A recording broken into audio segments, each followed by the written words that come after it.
Hey there, Michael Griffiths here, founder of Referral Marketing Guru, and welcome to this week's Get More Referrals Today podcast. Coming to you with a special guest this week. You get a treat. You don't have to listen to me only. Just kidding. I know you love listening to me. No, we've got someone who I'm really excited about sharing with you. From the brief conversations we've really had, I sort of feel like we could just team up and be brothers. We've had so many things which have sort of been parallel in life, same way of thinking, and you think I can be high energy and excitement? Yeah, well, wait for this. You're in for a treat. As always, we don't run ads. We don't have sponsors. If you love the show, share it. That's the fee.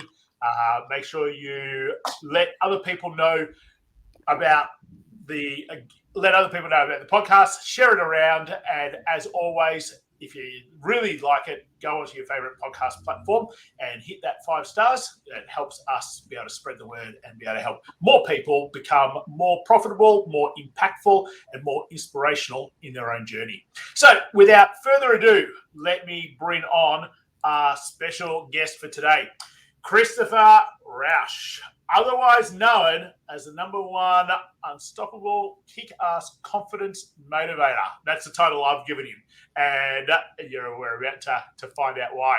So welcome along. Thanks so much for joining us. Thank you, Michael. It's a pleasure to be here, brother. I appreciate you, man. No, absolute pleasure. So you're over there in Orange County, LA. We're over here on the other side of the world. On the other side of the world, I'm in Southern California. Yeah. Yeah, fantastic. So let's just start us off and give people a bit of a background, a bit of a story on yourself. And I know you haven't been over there in Southern California all your life. So fill people in and let people know a little bit about you.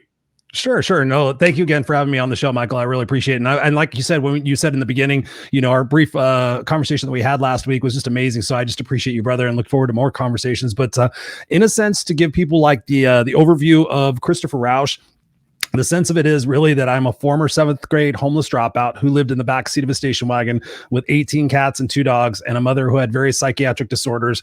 And up until the age of about 17 years old, I lived my life in constant fear of bullying, retaliation, everything. I really grew up being alone and isolated and fearful of my life, both with the domestic beatings that I got from my mom and also the bullying that I received from being in school and from the neighborhood kids. So up until the point I was 17 years old, I really had let's just say a very distinctive journey based on what I just shared with you. And from that point, after being 17, I got around a lot of different people. I started invoking a lot of different practices, and I've created an amazing life today where I am known as the No Excuses Coach.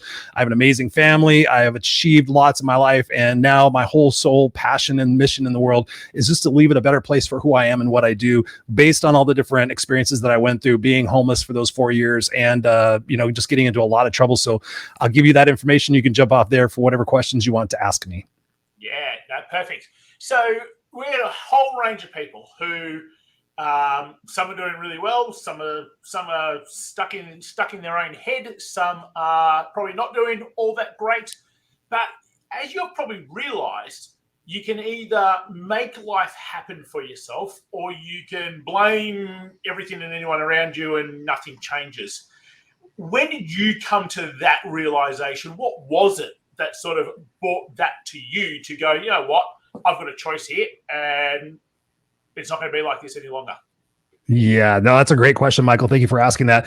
It's funny because I'm reading the Man's Search for Meaning from Viktor Frankl. Once again, I read it for probably about 5 or 6 times at least. I'm reading it with one of my coaching clients. I said, it's been a while since I've read this, so I'm going to go back and read that. For, again, those of you guys listening, if you've never read the book before, Man's Search for Meaning by Viktor Frankl, it's an amazing read. And in that, it talks about the fact that we get to choose our own ability to focus on our experiences as, like you just said, Michael, are they happening for us or are they happening to us? And we get to choose that. We get to choose whether to be a victim or a victor to our situations. We get to choose the responsibility that we take to change the situation or to blame others. And for me, at 17 years old, I had always blamed my mom for the situations that we're in, especially for being homeless. I never knew my biological dad. She chased my sister away. And there again, 7th grade homeless dropout because she paid a bunch of money to save her dying cat, and the cat died, and then we got evicted from our house. So that's what ensued with that journey. there were a lot of different things that went into play during those 4 years of being homeless and living in the car. I tried to take my life twice. Unfortunately, I sucked at it. But it wasn't until a point where I came back to one of these motels we were staying at, which is probably the sleaziest place, you could possibly have, to be living.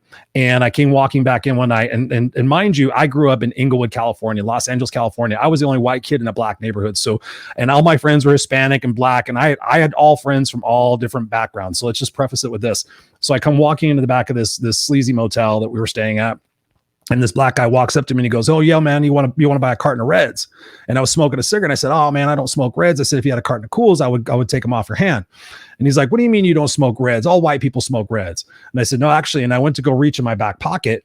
I said, "No, man, I smoke Cools." And I went to reach in my back pocket and I had a 9mm put to my forehead because I think he thought I was going to pull a gun on him, that I was messing around with him.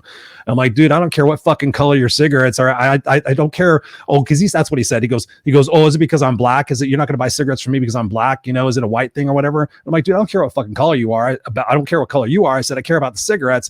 And then I just said, "Fuck it." I just reached in my back pocket and I pull out a thing of Cools. And I'm like, "Dude, I smoke menthols." I said, "I don't smoke Marlboro Reds." I said, "If you had a carton of that, I would buy that." And he was like, I really, thought he was going to pull the trigger. And so I yelled at him. I said, "If you're going to pull the fucking trigger, pull the fucking trigger." Because at that point I had already tried committing suicide twice. And I was lost. I was lonely. I was scared. I was just desperate for something to change and something to end.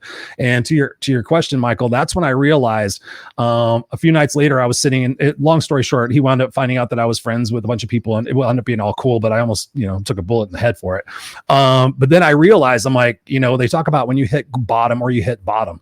At that moment, I realized that I'm going to get out of the situation in one of three ways. And this is the truth. I said, I'm going to wind up out of here dead, whether my own volition or somebody else is going to kill me. I'm going to wind up in jail for all the different things I was doing. Or get this, I'm going to take responsibility and have to make some really, really, really tough decisions that are going to hurt some people, but ultimately they're going to be in the best interest of my life. So when you tell the universe that you're ready for the next thing, and I was ready to get out of there, a couple of days later, my buddy and I were telemarketers. He actually lived in the motel also. And we went and we did telemarketing out of this guy's apartment in Huntington Beach, which sounds crazy, but it was roofing appointments. And we went into work that day and he says, "Well, guys, I got some good news and I got some bad news." And at that point I was like, "Dude, I've had enough bad news to last a lifetime. What is it?" And he goes, "Well, I want to leave you guys my apartment." And me and my buddy Robert look at each other like, "What? Leave you our apartment? We work here. You live here. This doesn't make any sense." And he goes, "Well, that's the bad news. I'm going to move it to Texas, but I know where you guys live. I know what you guys have been through. I know saving up for a first and last is hard, but I want to leave you my apartment as kind of like a thank you for, the great job that you guys have done." And Robert and I look at each other like, "Oh my God, Huntington Beach, no, blah, blah, blah, blah." It didn't even occur to me that I had a mother living in a motel who had psychiatric disorders who depended on me for her livelihood. And so I thought about it, and it took me a couple of days to think about it, Michael. And I was like, you know what?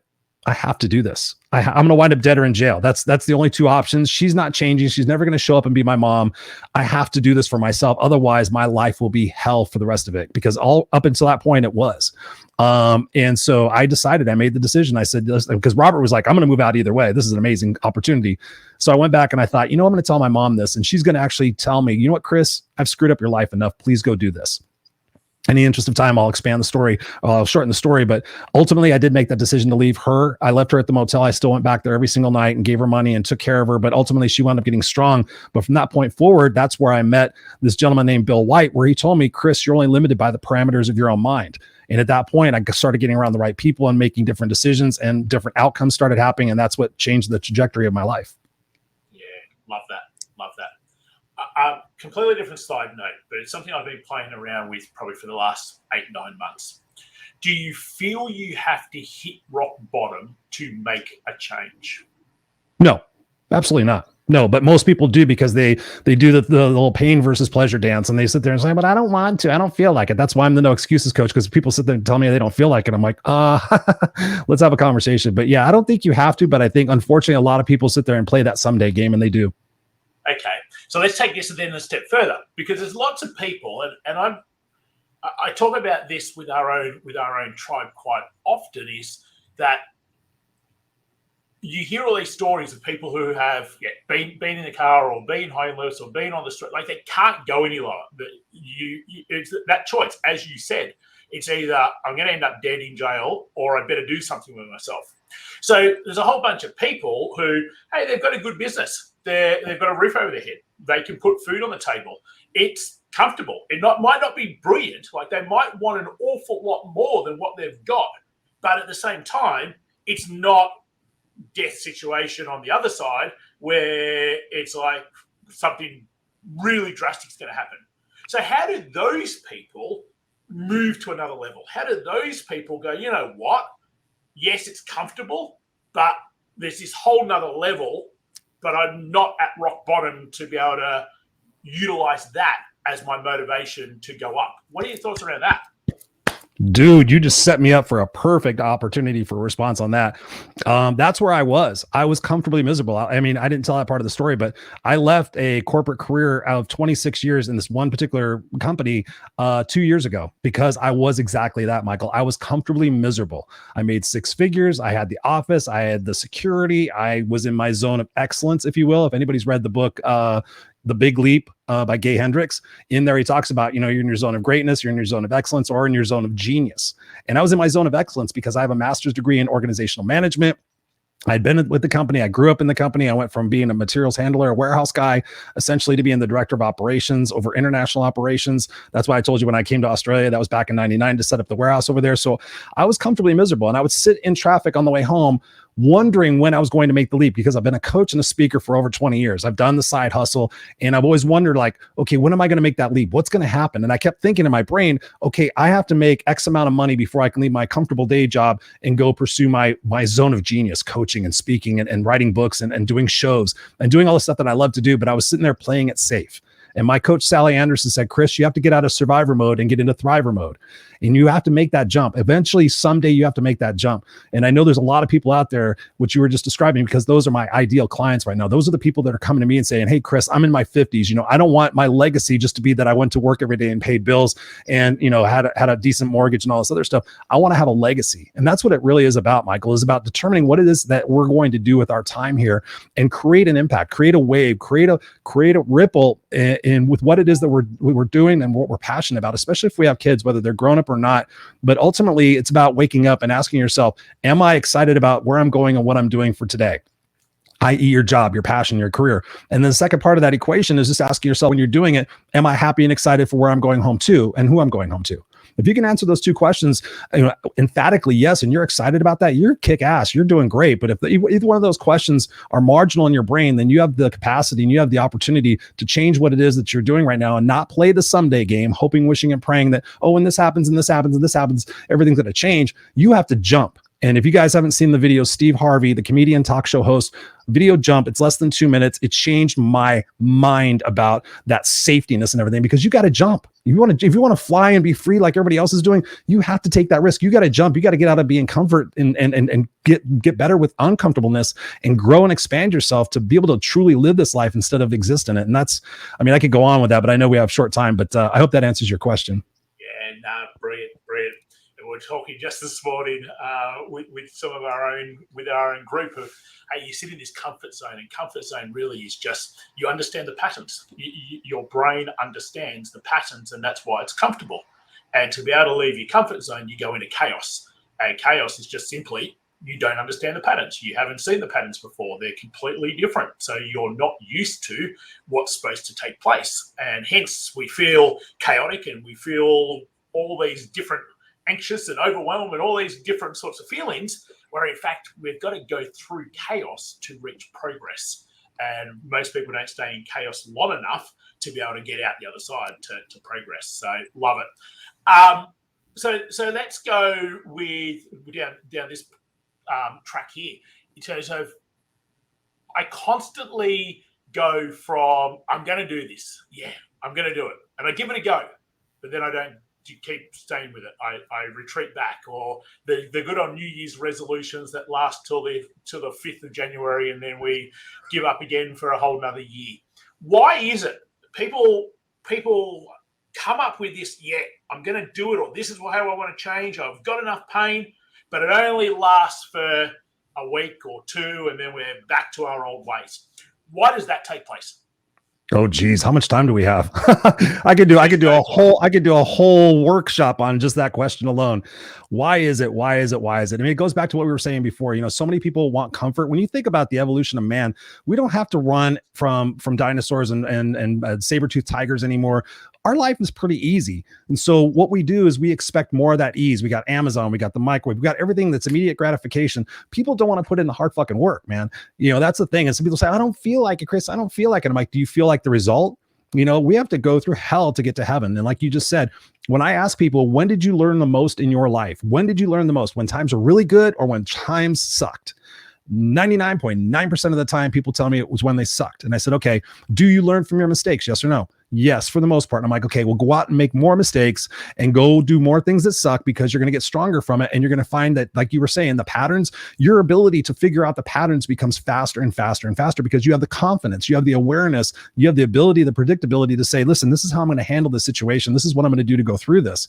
I tell people all the time that you don't know what your best is. And we've heard the stories of little old ladies picking cars off of their grandkids and all of their stuff. It's like, how did they do it? How did they do it? They did it because there was no other choice, but they had to do it. But so many of us sit there and say, well, it's okay if I lose a few pounds. No, you have to want it. You have to sit there and decide in your life, what is it that you're going to be remembered for? Are you going to be remembered for somebody who did it half-assed or kind of sort of did it? Or do you want to be remembered for the person that said, you know what, I'm going to do 75 hard. I'm going to go through 75 days and do 2 workouts a day, which I've done, by the way, twice now. I've just finished my second iteration of 75 hard. I think we talked about it. It's a determination of saying, what is my best? Because so many people don't think they have their best. And like, oh, I'll do it later. I've heard so many excuses on 75 hard. It's like, well, this, that, and the other thing. You got to want it bad enough, ladies and gentlemen. If you don't want to have the regret potentially of not taking care of yourself and getting cancer or getting diabetes or something like that, go ahead, take that risk. Don't take care of yourself. Don't get proper sleep. Don't get proper hydration. It amazes me how many people don't even drink enough water and their bodies are 70, 80% water. It's like, you know what? This is what you got to do. But ultimately for me, honestly, Michael, when I came home from a funeral in 2008 and I sat down and I wrote my eulogy, and the crux of that eulogy was that Christopher Rausch will have fought for what was right and what was fair. He will have risked for which that mattered, and he will have left the earth a better place for who he was and what he did. Having that picture in my mind, that roadmap every single day, I would question myself, is this getting me closer to or further from my stated goal of leaving that legacy? Am I going to be happy with this decision tomorrow? So I started asking myself different questions and I started raising the bar of what it is that I was capable of and still keep pushing it to this day. Every single day, it's like, I want to continue to evolve and become a better person and become a better parent and become just constantly evolve and grow. And you don't do that unless you put yourself in uncomfortable situations. So it's just a matter of how bad do you want it? And the second component of that is really who you're hanging around. Who is your team? Who's the person you trust? Who's the person that empowers you? Who's the person that holds you accountable? And who's your mentor? And they cannot be the same person, because I talk to so many people like, well, I got one person that does kind of all those things, Chris. I'm like, how's that working out for you? Not so well. Okay, then take that responsibility to find key people in your life that will hold you accountable, that will do that exponentially. For me, investing in coaches, investing in masterminds, investing in group coaching has been exponential for me to be where I'm at today. And I'd not made that investment in myself, I wouldn't be sitting here talking to you today. So it's just really a question of what it is that you want most. Love that. So let's best piece of advice that you would throw to someone who goes, you know what, life's good, but I feel stuck. The best piece of advice, if somebody says life is good, but I'm stuck. But I feel stuck. But I feel stuck. Best piece of advice. Without saying what I've just said. Best piece of advice. I would say, do you love yourself? Yes or no? Because a lot of people don't love themselves enough to be able to receive abundance, to be able to get past that next phase of worthiness and that next phase of rejection and fear and everything else that comes alongside it. So when you love yourself massively, that's the next opportunity to get yourself unstuck, because what you're doing is most likely subconsciously or consciously holding yourself back because, again, of that fear component. What do I do? What is somebody going to say about me, or da-da-da-da? Don't be stuck. Just take action, take progressive action every single day. That compound interest will grow your confidence and grow your results and change the trajectory of what it is that you're working on. But again, going back to the people you're hanging out with, going back to your why, all of those components go into play to have that roadmap to wake up every day and to own that day and to ultimately own your life. Love it. So most people would go, am I doing the right activities? Am I they'd have a checklist. They would have, okay, I've got to do this, followed by this, followed by this to be able to reach the things that Christopher's talking about here. It's actually got nothing to do with the do, does it? It's got everything to do with them and being. Yes, it does. I mean, absolutely. You have to want it bad enough. I mean, that's ultimately like when I've done 75 hard. And for those of you guys who don't know what 75 hard is, you can Google it. But it's 2 workouts a day for 75 days, a gallon of water, read 10 pages of a personal development book, and have a healthy diet. So for me, it was no sugar, no gluten, no bad food, obviously, no alcohol, which I love my alcohol. And for 75 days. And for some days you get to the end of the day and you realize you haven't done your second workout. And one of those workouts has to be outside. So talk about, that integrity, talk about that self-respect, talk about that component of having the priority in place that you're going to make a promise to yourself and you're going to stick with it. And that's the problem right there, Michael, is that people say they're going to do stuff, but they don't make a promise. They don't sit there and write out a promissory note on a piece of paper that says, I promise for the next 75 days to bust my ass and do whatever it takes to fulfill these obligations because I want to become a better person for this. No, most people think about, well, I can kind of do that and make it an easy workout. And then, by this, they sit there and already try to cheat themselves. If you want to be legendary, if you want to be kick-ass, if you want to be unstoppable, if you don't want to have regrets in your life, you have to take action every single day that pushes you to become that better version of yourself. And I'm not saying it has to be a grind, but it has to be something that you're passionate about. It has to be a desire that you want to become a better person, that you want to experience life, that you want to go for the juice of life right now instead of waiting for it to someday potentially not even happen, because the time is not guaranteed, ladies and gentlemen. And we could all go tomorrow. We could go in 10 minutes from now. So for me, the biggest leverage is leaving the legacy, leaving the books, leaving the podcast, leaving the shows for my son. In case I died tomorrow, he would have a wealth of information to know what his dad was about and to know that his dad lived by his legacy. And that's the most important factor for me. Love that.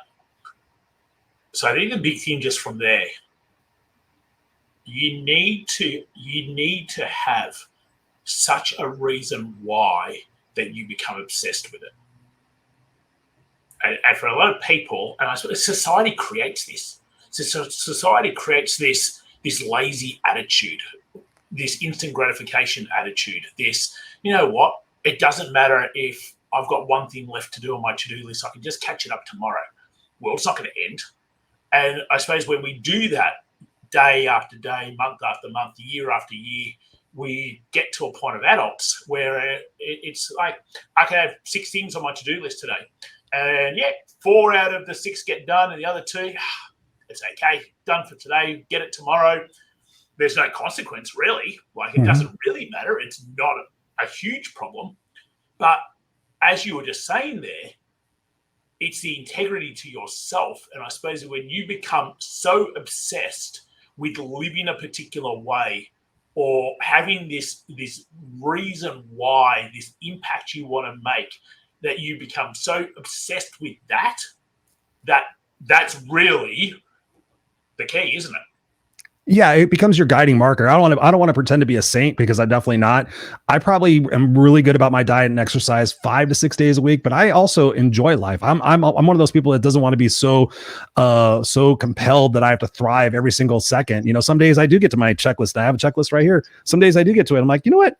I've hit the big pieces of fruit. And I have a way of talking about goal setting and stuff like that. But for me, ultimately is about having a balance in life. But like you said, when you're excited about what it is that you get to do, and you're excited about the investment of time that you're making, for me right now, it's been a craziest time of my life because I'm not in control. And I know that's one of the lessons that I needed to learn in this journey called life, is that I know I needed to release control and expectancy of certainty and predictability and everything else, because I grinded myself so hard to be able to do that, to go to school for literally, I went back to 7th grade. I went back and got my GED. I went to community college. Then I went to University of Phoenix and got my bachelor's degree. I had to bust my ass and simultaneously work in a corporate job where I was getting 2 to 3 promotions every single year. Going from that to free falling, and people who watch that video by Steve Harvey will get it, jumping. There is some crazy feelings in there, but all of it is exciting for me. It's all of it, because I know everything I've learned, I teach people now. So I know that whatever I'm learning right now, whatever insecurity or uncertainty that I'm experiencing in life, I know that it's strengthening me. I know in that moment, it's like, okay, Chris, you're going to do like you did everything else. You're going to learn from this. You're going to study it. And then you're going to help other people along in that journey as well. So, it really is about having that passionate why and really letting go and surrendering of old identities. And we could go into deep conversation about that. My identity that changed after leaving corporate and becoming who I am. We got to get comfortable being who we are at our soul level and for me, I never talked about that stuff ever, up until about 4 years ago. I would like, no, soul stuff, whatever, here's what you do to become successful. But now I know that journey for me is to be able to relinquish that control. And it's a beautiful experience, honestly. Fantastic. Where can people find out more about yourself? They can find more about me at ChristopherRausch.com, RAUSCH, ChristopherRausch.com. If they forget that, they can go to the noexcusescoach.com, or they can just Google me and find me everywhere. They can find my podcast. I do the Raw and Unscripted podcast every Tuesday night. And then I also do the Unfiltered Experience podcast, which is a video cast as well, on Friday nights. So people can find me all over social media, my YouTube page. I do walk and talk videos. So I'm happy to connect with anybody watching this or listening to this. And if I've given you value, here's more value. You can get a complimentary coaching strategy session with me. And you can find that link on my website. And that's my present to your viewers and listeners of the show. So, Michael, thank you so much for having me here, man. Yeah, absolute pleasure. So those that are watching this as a video recording on our socials, YouTube channel, it is across your screen right now, ChristopherRausch.com. Those listening to a podcast, just look at the show notes and you will find the direct link below in your show notes. As always, guys, if you've loved the episode, make sure you share it.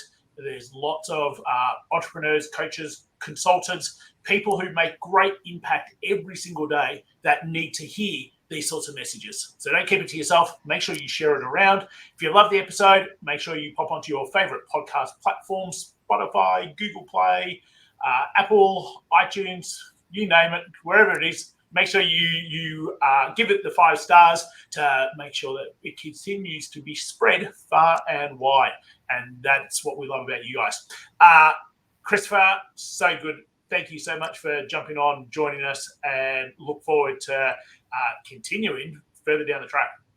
My pleasure, Michael. Thank you so much, brother. Have a great rest of your day. I appreciate you, man. Absolute pleasure. Thank you very much, all. That's another episode of the Get More Referrals Today podcast. Make sure you tune in to next week. And if you're not part of the Consultants Tribe on Facebook, free group for all consultants to come hang out and help one another, then again, make sure you look in the show notes and come over there to join us. Till next time, team, take care. I'll speak.